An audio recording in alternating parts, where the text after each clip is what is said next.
Louis Alliot. 7h15, bonjour. Louis Alliot, vous êtes avec nous ce matin, vous êtes maire de Perpignan, vous êtes membre du bureau national du Rassemblement national.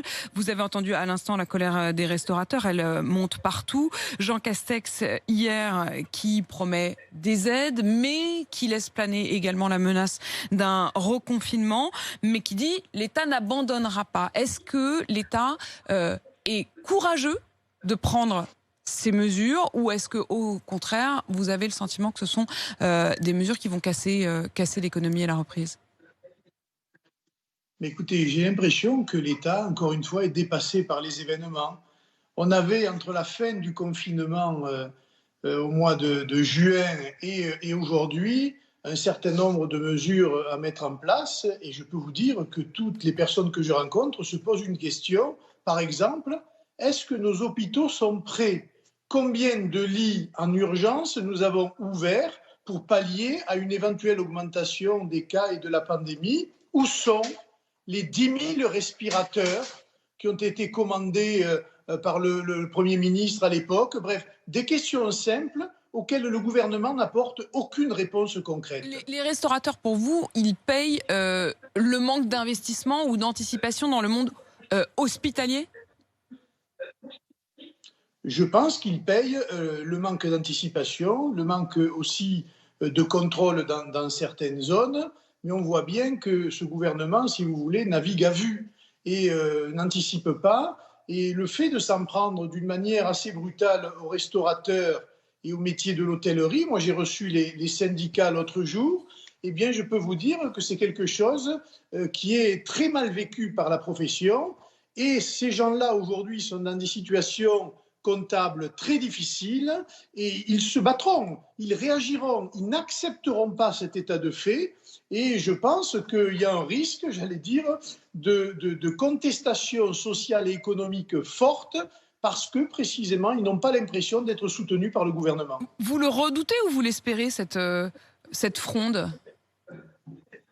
Non, je ne l'espère pas parce que ce sera un signe supplémentaire que l'État n'a plus d'autorité. Il n'en a déjà plus dans un certain nombre de quartiers, il n'en a déjà plus au niveau de l'Europe par rapport aux décisions qu'on lui impose.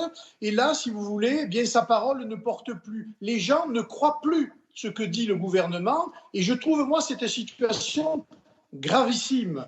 Parce que nous sommes dans une pandémie. Il y a des choses graves. Il y a la multiplication des cas un peu partout en France. Les questions que tout le monde se pose, parce que je vois quand même que petit à petit, tout le monde respecte les gestes barrières, les masques, le gel hydroalcoolique, etc. Ça respecte plus ou moins, mais enfin, ça respecte. Faisons un effort sur l'application de ces règles. Mais je n'ai pas l'impression que sur le fond, qu'a fait le ministre de la Santé et le Premier ministre, qu'ont-ils fait pour permettre aux hôpitaux et au milieu médical de tester, d'isoler et de traiter les cas qui sont aujourd'hui, j'allais dire, qui sont aujourd'hui dans la population. Eh bien, j'ai l'impression que, encore une fois, il n'y a pas grand-chose. Voilà. Louis Alliot, du côté du gouvernement, ils disent prendre des décisions courageuses, justement parce qu'à un moment, c'est à l'État de le faire, et notamment sur les questions de concertation qui leur ont été reprochées. Écoutez ce que répondait Jean Castex hier soir. Assume. Quand il y a des mesures ainsi importantes, impopulaires, il vaut mieux que ce soit l'État responsable de la sécurité sanitaire en dernier ressort qui les assume. Ça ne veut pas dire qu'on ne va pas continuer de travailler avec eux, mais je pense qu'il aurait été, et vous voyez d'ailleurs leur réaction, très difficile pour eux d'assumer ces mesures nécessaires. Au fond, il dit qu'il assume parce que justement, ce mauvais rôle, il vaut mieux que lui le porte plutôt que les élus locaux ou ceux qui sont en première ligne. Ben, c'est un faux problème. On est tous embarqués sur le même bateau. C'est vrai que l'État, en dernier ressort, a la responsabilité, mais nous, en tant que maire, on est en première ligne. On répond aux questions de nos administrés, on fait face à l'immédiateté des problèmes, pas seulement d'un point de vue sanitaire, puisque ça, c'est quand même l'hôpital public et le milieu médical qui fait face, mais aux questions sociales et économiques. Et c'est aujourd'hui dramatique pour le milieu de l'hôtellerie, pour le milieu de la restauration, pour le milieu du tourisme, pour le monde économique en général, et même pour les collectivités, car il y a un certain nombre d'équipements culturels ou d'affaires qui sont ou qui vont être dans des situations comptables et budgétaires extrêmement difficiles. A-t-on chiffré tout ça? Voilà, a-t-on prévu, a-t-on fait un prévisionnel sur le ratio mesures décidées, coût pour l'économie? Non, on navigue à vue. Voilà, Mais la vérité, c'est qu'on navigue à vue. Bon, leur réponse, c'est de dire justement quoi qu'il en coûte, parce que si on prenait les mesures du point de vue économique, alors il y aurait un danger sanitaire. En tout cas, c'est la réponse du gouvernement. Est-ce que cela, vous pouvez le comprendre, vous pouvez l'entendre?